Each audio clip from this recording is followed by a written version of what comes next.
What's going on? So I wanted to do a update on my last three videos, kind of check in where we're at with those plays, a little bit about what I'm thinking, and then also talk about RKT, which is Rocket Company's earnings on Wednesday after market close.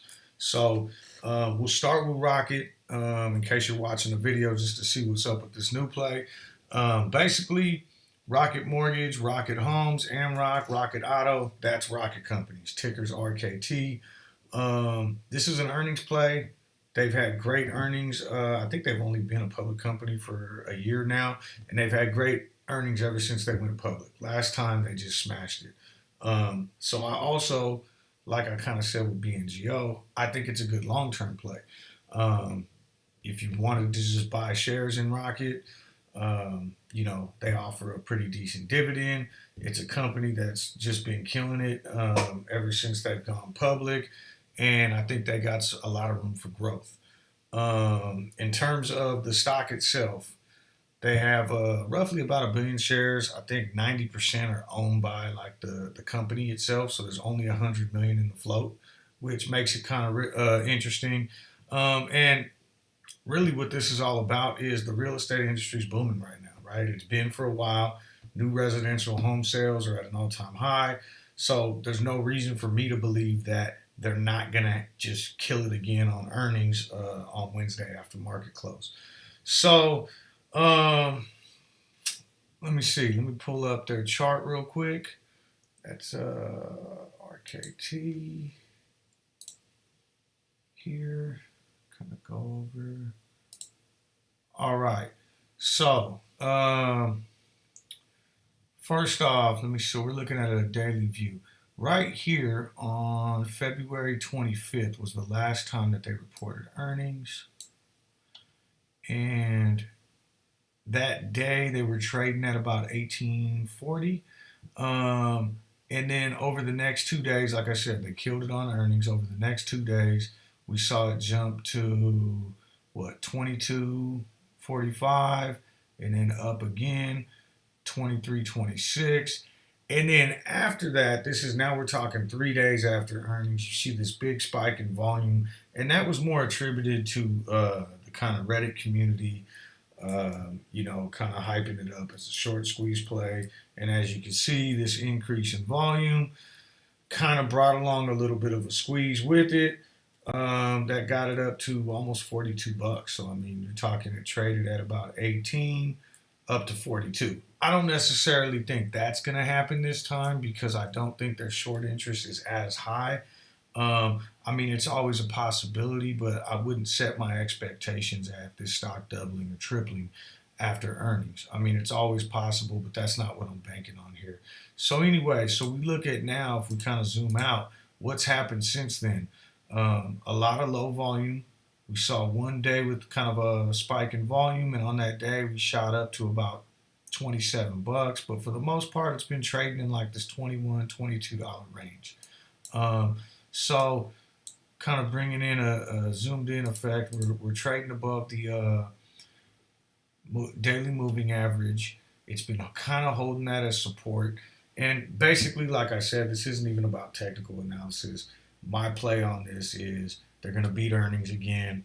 Maybe we even see a couple dollar jump. Maybe we see a $5, $6 jump, depending on what those earnings are and how much increase in volume we get, right? Low volume hasn't had a lot of movement, but on the days where you do see the big volume jumps, here we got up to 27. We see another big volume up here, and the stock got all the way up to 29. So if they do good on earnings, maybe it gets a little bit of hype. Retail jumping in behind it. We see a nice spike in volume. Hopefully we can push into the 26 to 28 range. Realistically, as a long-term play, I think this is like a $30 stock. So even if we could jump up into that range, that would be awesome. So what am I looking to play? Let me see here. If we pull up the options chain on this,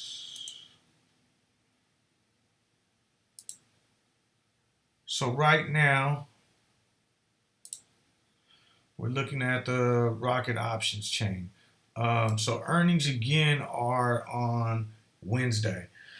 And it's going to be in after hours, which means the entire trading day will go on Wednesday. Market will close, and then right at the market close, usually they'll come out with earnings. So you might see a drop or a big jump, whatever the case ends up being. In after hours, which kind of locks you in with options, you can't do much, but until 6:30 the next day. But I'm still looking at this as an options play just because I like to gamble and I like to maximize what I can get in return. I'm not really looking at these May 7th because I feel like it's too soon. Earnings on May 5th, if they, regardless of what happens, that only gives you May 6th, and then you really want to close that thing out on May 7th because it expires. So I'm not really looking to get in here, but if you wanted to, I mean, there's some cheap plays that can be had, even if you went at the $30 at $12 a contract. If you just wanted to throw a little bit at it, if you see a nice run up, that $12 contract can easily turn into 100 if we get to the $30 mark, probably even higher as IV starts to increase. What I've been looking at is these May 14th. I'm going to pick up the 23 just because I feel like it's safer. Yeah, it's $100. But it gives you a little bit more time to develop in case, like we just saw on that other chart, 3 days after earnings, it really got hyped up and then took off. But even after earnings, the next couple of days, we saw it jump, I think, 20-30%. So either way, if you price in at this $23, you're getting it at $100. The stock right now is trading at $22.50. So, let's just say a 10% jump. 10% jump would give us an extra $2.50, puts us at $25, would automatically get this contract valued somewhere around $3 a contract. So for every 100 you put in, you make 200 back. If we really see some movement and get the upwards momentum and jump into this $30 range, you might be looking at pulling in about 700 per contract. Not quite the the multiple that you would be getting if you play some of those cheaper calls, but then you're looking at you actually need the stock to run more, right? So that's why I'm trying to play this a little safe. I mean, if you wanted to go a little bit cheaper, the $25 strike is 58 cents. That's $58 a contract. Again, if we get to $25, you're probably looking at maybe $1.25 to $1.50. So 3 times your entry price, but I mean, you could buy twice as many contracts if you bought in here. So you got to make your own decisions, but this is something that I'm banking on earnings. That being said, earnings in general are always risky. So sometimes company reports great earnings, stock plummets. Sometimes a company reports terrible earnings and the stock skyrockets. So there's no guarantee here, but I'm just looking at this from the case of last time they reported great earnings, stock went up. There's no reason for me to believe that they're not going to report great earnings. Again, the real estate industry is booming right now. If you don't want to play options on this, I think buying stock in Rocket is a great investment as well, long term. So you can buy some stock, even if it doesn't, take off and go up to like $28 after Wednesday's earnings call. You still own this stock that pays a dividend, and it's a company that's performing well and really innovative in the whole mortgage industry. So that's my spiel on Rocket. And next one I wanted to talk about was BNGO, right? So I released that video last week, and BNGO is a stock I've been watching for a long time. Here, let me pull up the chart. So we didn't get the bounce that we were looking for on this one. Where's my BNGO chart at? But like I said, I kind of rushed that video out because I thought it was going to be a good entry point. And what I was looking at was basically, we crossed over the daily moving average. We got a nice MACD. The RSI wasn't where it should have been, but it had this nice run up. Some higher volume days. We saw a drop. I was thinking consolidation. Let's get in here. $9 strike for June. right? And try to break through this resistance level, get some premium, an IV spike on the contracts. Unfortunately, that hasn't panned out. We've seen a decline the last 2 days, and we're just barely. I think today it closed right under $6, which is at 5.99. So right now, I am actually upside down. Like I think I'm down like 49% on my contracts. I'm not going to sell them because I want to see what's really going on here. You know, we have seen this before. I think sometimes, like I had showed you guys this before, it goes up, it consolidates, but it always finds this support at the moving average. Goes up again, consolidates, never falls below, goes up again, consolidates, but it always holds support. This time it didn't hold support. It has done that before, where it traded under for a day and then bounced back up.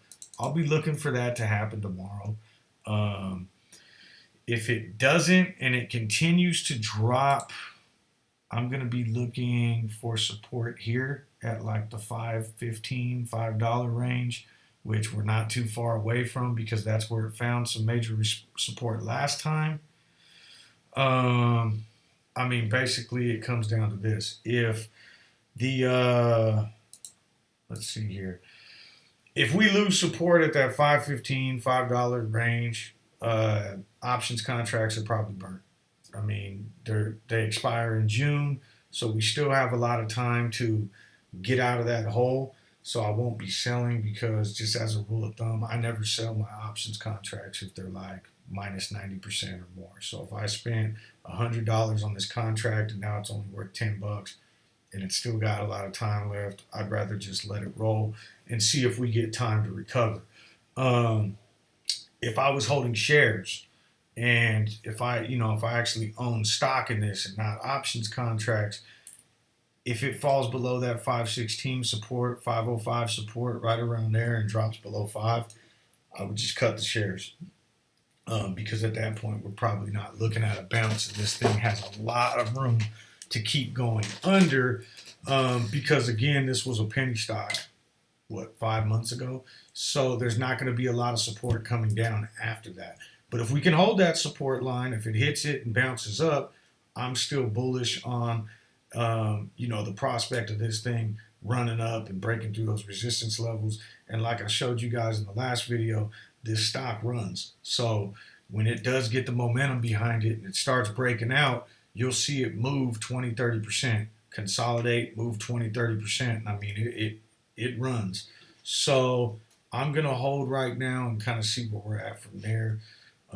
But again, if I was holding shares, fall underneath that $5.16 support, 505 right in there, I'm selling, I'm getting out and wait for, kind of a trend reversal before I jump back in.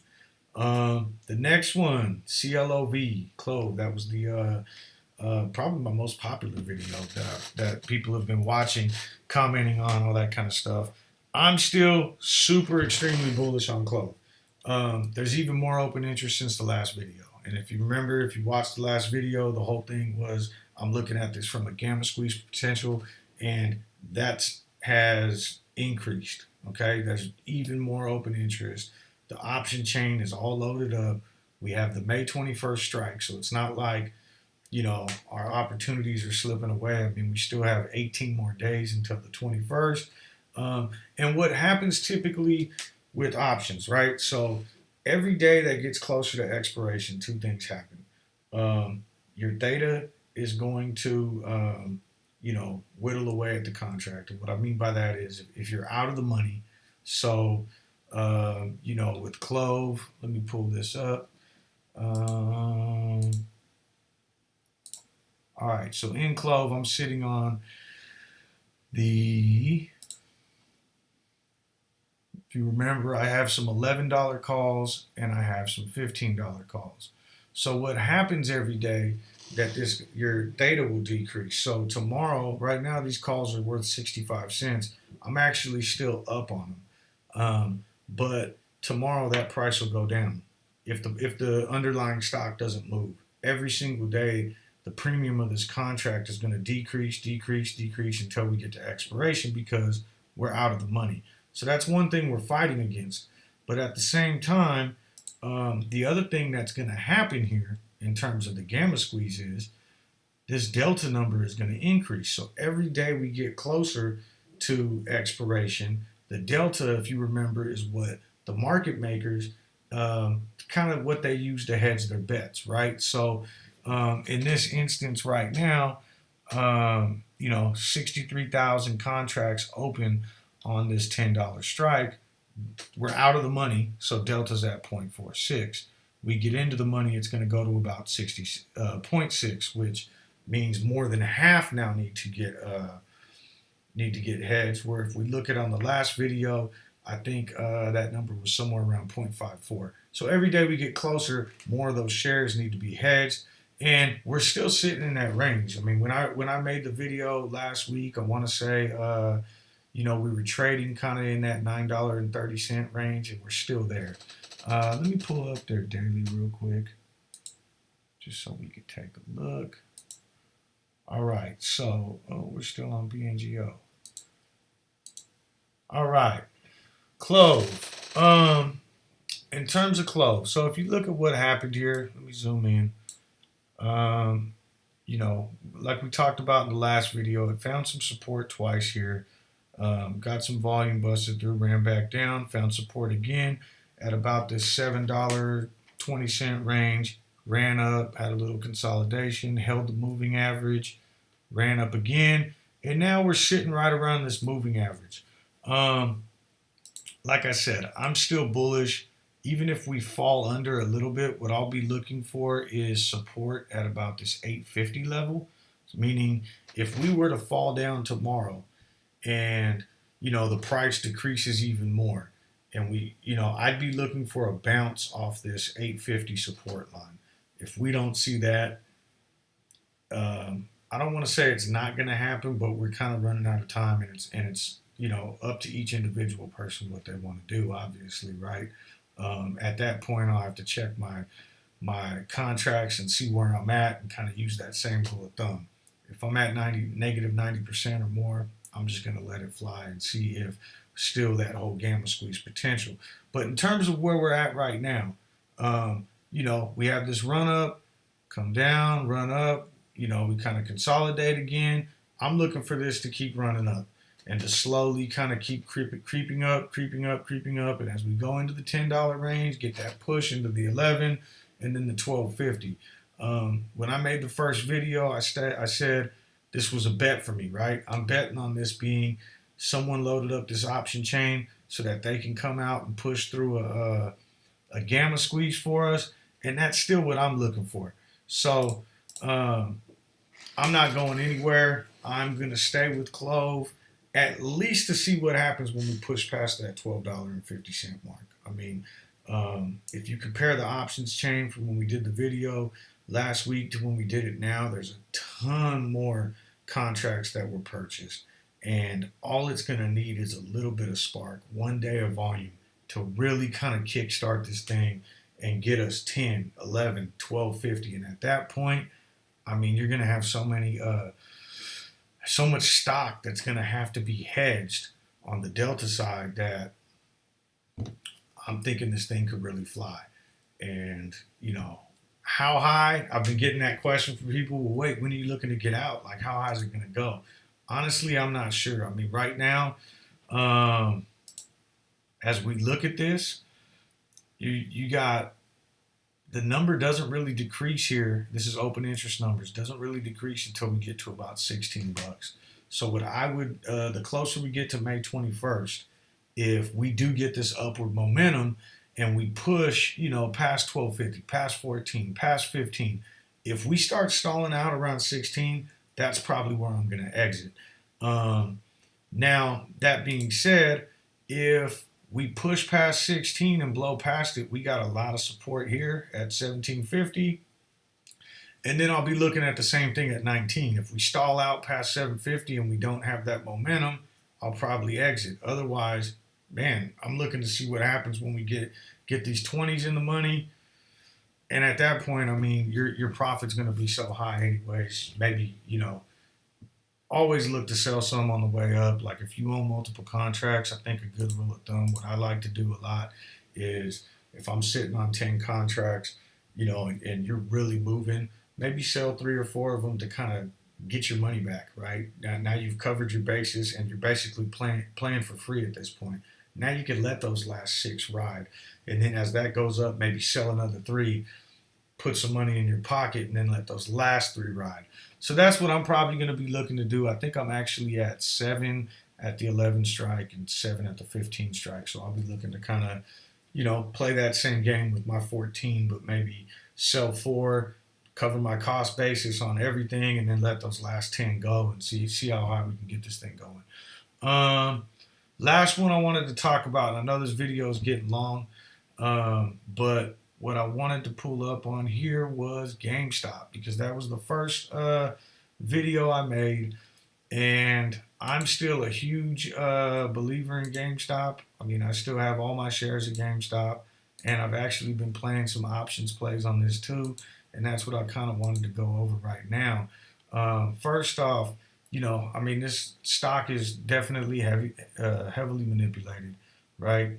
So it's kind of, and I know I said this in my last video on GameStop, that I don't necessarily believe that technical analysis really applies to this stock because it's so heavily manipulated. And there's been a lot of good DD out there describing a lot of the TA and everything, but one of the most recent that I've seen, and if you've been looking around on Reddit or anywhere else, you've seen a lot of this, right? So over the last couple days, kind of this wedge. I may not be drawing it entirely where it should be, but we've kind of been seeing this wedge. And if you're not familiar with basically when you start to see this wedge or this pattern, what you're seeing is lower highs, right? So we were at a high over here of about 380. Then it runs up again. We see a high of about 280. Next time it runs up and touches the top, we were at about 180, 190, and the same thing's going on down below, right? So every time it comes down, it hits it's a higher low. So our lows are getting higher too. So now we're at 162. We go up, we come down, found a new floor at about, what is this? Maybe the 110 range. Go up, come down. Oh, new floor is higher now. 132. Go up, come down. New floor, we're at about 138. Go up, come down. Now we're really, but what's interesting about this is that what happens at the end of the end of the wedge is, you're getting these lower highs, higher lows, lower highs, higher lows, and then it pretty soon it runs out of space. And so now what's going to happen is it's either going to break out of the wedge upwards and it's got nothing but room to run, or it's going to break out downwards. So in terms of technical analysis, that is kind of in play right now. Also, the other thing that happened recently is we crossed over the MACD on, I think, April 28th-ish. So to me, this stock is very much in the same position that I said it was in. I think when we made the video last time, we were right around 160 bucks. Since then, it took a little dip and went down to 140. Then we went up to like 180. Now we're back around 160. So we're still in that same range. I still think this is a strong buy. I think that owning shares is the best possible way for the squeeze so that you have your shares and you're ready to go. However, options. I do think that there's some options plays right now because IV has been decreasing. It's around 140%, which is actually more on the high side, but that's low for GME in my experience. So as we look at the options chain here, let's see. I mean, if you wanted to play weeklies, right now I have some May 7th. I really like the 140 call, and I'll tell you why. And I know this video is getting long, so I'll try to make this a little bit quicker. But basically, I like the 140 call at any strike date because I don't really feel like we're gonna drop that low. As you can see, we're finding that new higher lows every time, and right now we're trading at about 160-ish. I think we're gonna stay in there and move up. But if you look at the premium you're paying, so for the 140 strike, and this is obviously for this Friday. So actually, you know what? Let's just move forward. Say you want to go 2 weeks out, go to May 21st. And I think I don't want to give a date because I have no idea when this thing's going to take off. But I think if you're holding some calls, when it does, remember now that's giving you the buying power of 100 shares, right? Or the movement, the price action of 100 shares. But let's just look how this works. So 140 strike price, okay? Right now you'd be paying $29, $29.80, so almost $3,000 for that contract. But that's getting you the movement of 100 shares. And if you look at the way it prices out, 140 strike plus 29.80 puts you at about 169.80 is where you need to be at expiration to break even. So what you're paying for here, and the stock price itself is at 162. So to get an extra 18 days, of this stock, you're basically paying about a $7 premium is all you're paying, right? Because everything else is priced in. And what I mean by that is right now you're at 140, 140 strike for $29, stock's at 162. So what's going to happen is, as let's say the price goes up $10, your options contract's going to go up $10 because we're buying deep in the money. So that $29 premium, if we move up $10 tomorrow to 170 or 172, that premium is going to be worth $39 now. Okay, price moves up to 182, that premium is going to be worth $10 more, $10 more, $10 more, which equates to $1,000, right? So why would I do this instead of buying shares? Well, for me, I already own shares. So if you own shares and you're happy with your shares, but you just want to throw a little bit extra on it and try to gamble a little bit and make a little bit extra money, which is perfectly fine, I just think going deeper in the money with it is better. And it also gives you the opportunity to kind of like roll it over and not lose everything, right? So if I bought the 140 strike today for $29, it cost me $2,900. I have till May 21st. So on May 21st, let's say this thing's still trading sideways and the stock is now at $159. Well, 140 strike, 159 minus the 140 strike, it's still a $19 premium. So you're not losing everything. You paid $29 for it. You're going to be able to get $19 back. So from $2,900 to $1,900, yeah, you lost $1,000, but this was a gamble. Now, on the flip side, if I wanted to get that same price action on 100 shares today cost me $16,200. So if, let's say I already own 100 shares and I just want to increase my share count, going with these and deeper in the money, and you might choose to go with the 120 strike or whatever you want, but like let's say with this 140 strike, 3,000 a piece, I could buy 5 contracts for 15 grand, and now have the price movement of 500 shares as opposed to the price movement of 100 shares. Again, I still think owning the shares is the safest way because they don't expire. But doing something like this, now let's say this thing jumps up $100, which we know the stock has the potential to do at any moment. Well, $100 is $10,000 per contract. So if I bought 5 contracts as opposed to just buying 100 shares, we get a $100 movement. That's $50,000 profit.